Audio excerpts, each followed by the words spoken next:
Hello, everyone, and welcome to the English Learning Podcast channel. I'm James, and today we're going to talk about something everyone wants, real fluency in English. But I have to warn you, it's not what most people think. Amelia, are you ready to reveal the truth? Oh, yes, James. Hi, everyone. I'm Amelia. So many learners think fluency means knowing a lot of words or grammar, but the real secret is something else, something much simpler, but often overlooked. Exactly. Imagine you were telling a story to a friend. You know the words, you know the grammar, but somehow your story feels flat. That's because fluency is not just about words, it's about how you think, speak, and connect. Yes, and today we're going to take you step by step. We'll practice speaking like storytellers. You will learn how to sound natural, confident, and clear. And don't worry, we'll keep it simple, slow, and fun. Let's start with a question. Imagine your best day ever. Can you tell it in English? Don't worry about mistakes, just picture it in your mind. That is the first step to fluency, thinking in English. That's a great point, James. Many learners first try to translate from their language to English. That's hard. Instead, imagine the story directly in English. What did you see, hear, feel? The more you practice this, the easier it becomes to speak naturally. And here's a challenge for our listeners. Think of one small moment today, maybe a smile from a friend or a nice cup of coffee, and describe it in English in one sentence. Not a long story yet, just one sentence. Perfect. Let's give them an example. I smiled when I saw my cat playing with a ball. Very simple, right? Short, clear, and full of feeling. That's it. Start small. Every fluency journey begins with little stories like this, and later you will grow them into longer, exciting stories. Remember, fluency is not magic. It's practice, habit, and thinking in English. Now, let's be honest, most learners struggle for years. Why? Amelia, what's your take? Well, James, I think there are three main reasons. First, fear. People are afraid of making mistakes. Second, they focus too much on grammar and forget communication. Third, they don't practice storytelling. Absolutely. You can memorize 1,000 words, but if you can't use them in real life, they don't help. Right, and fear is huge. Many learners pause, overthink, or give up. But the truth is, mistakes are your friends. Every mistake teaches you something. Let's make it practical.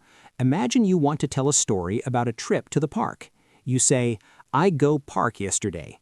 That's a mistake, but it's okay. You just learned you need past tense. I went to the park yesterday.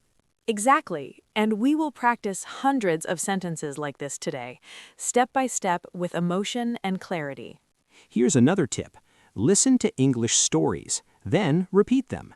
Don't just read or memorize. Listen, imagine, and speak. That's the real power of learning. And the fun part is, you will feel confident as you speak. Your brain starts thinking in English naturally.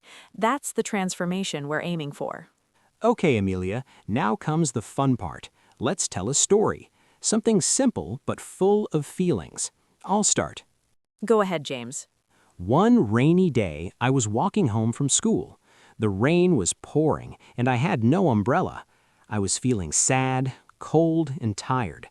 Then I saw a little dog stuck under a tree. It was shaking. I felt something in my heart. I ran to help it. I picked it up, took it home, and gave it food.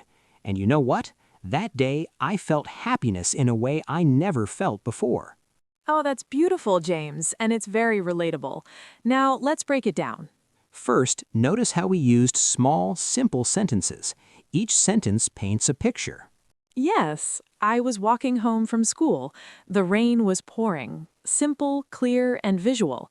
Then we added feelings. I was feeling sad, cold, and tired.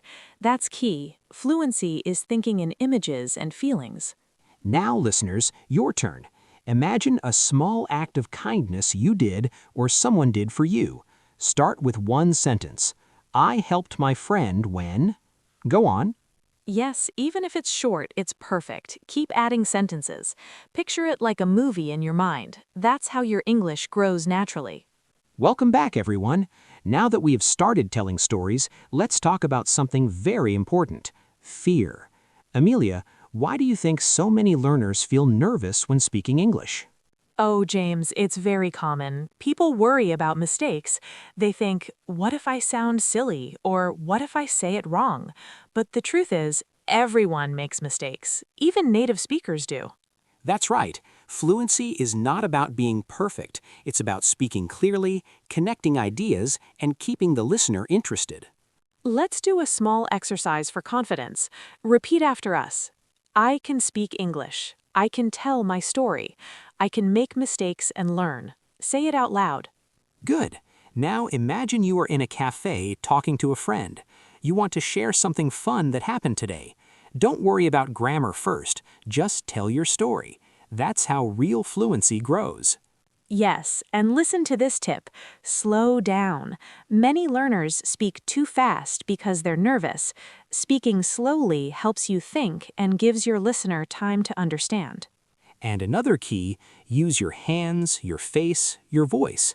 English is not just words, it's emotion, expression, and connection. Exactly. Even a small smile or raising your voice a little for excitement makes your story come alive. Try it when you speak English. Pretend you're telling a story to a friend, not just talking to a teacher. Okay, listeners, here's a challenge. Think of a small moment today, a funny, happy, or interesting thing. Tell it aloud in English.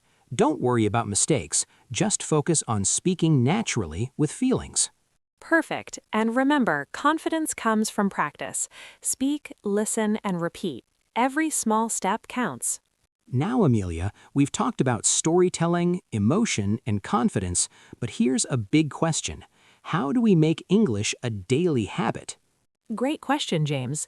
The secret is consistency. Even 10 minutes every day is better than 1 hour once a week. Absolutely. Start small.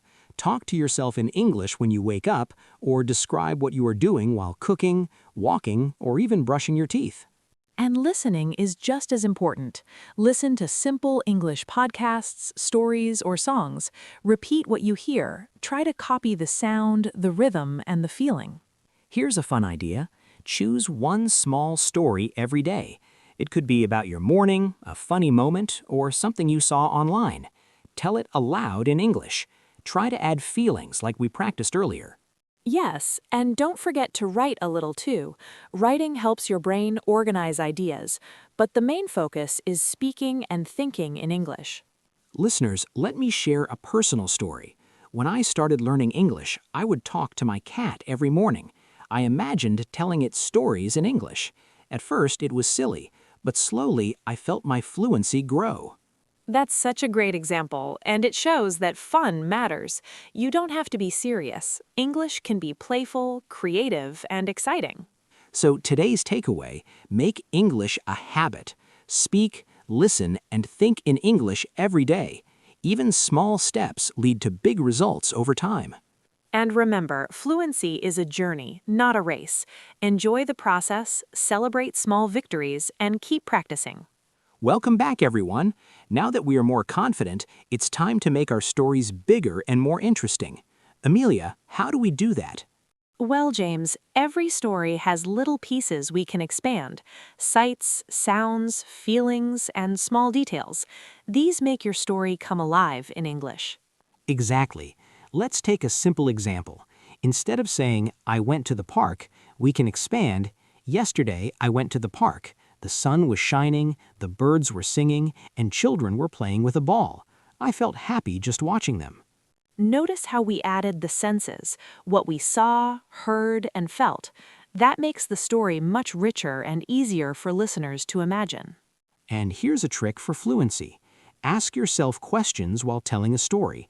What happened first? What did I feel? Who was there? Answering these in English naturally adds sentences and flow. Let's practice together. Imagine a small adventure today. I'll start. This morning, I walked to the market. The streets were busy and the smell of fresh bread made me hungry. Nice. I can continue. I saw a little boy selling flowers. He smiled at me, and I smiled back. It made me feel warm inside, even though it was chilly outside. Perfect. You see, little details make the story come alive. And remember, don't worry about mistakes. Focus on thinking, speaking, and feeling in English. Listeners, your challenge: take one simple event from today. Describe it using sight, sound, and feeling. Add as many sentences as you can. Speak slowly and clearly. Amelia, now comes the most important part: real-life practice. How do we turn these stories into real English skills? The key is to speak to real or imaginary people. Pretend you're sharing your story with a friend. Use emotion, pauses, and questions to keep it engaging. For example, instead of saying, "I cooked lunch," you can say, "Today I cooked lunch. I was very excited because I tried a new recipe."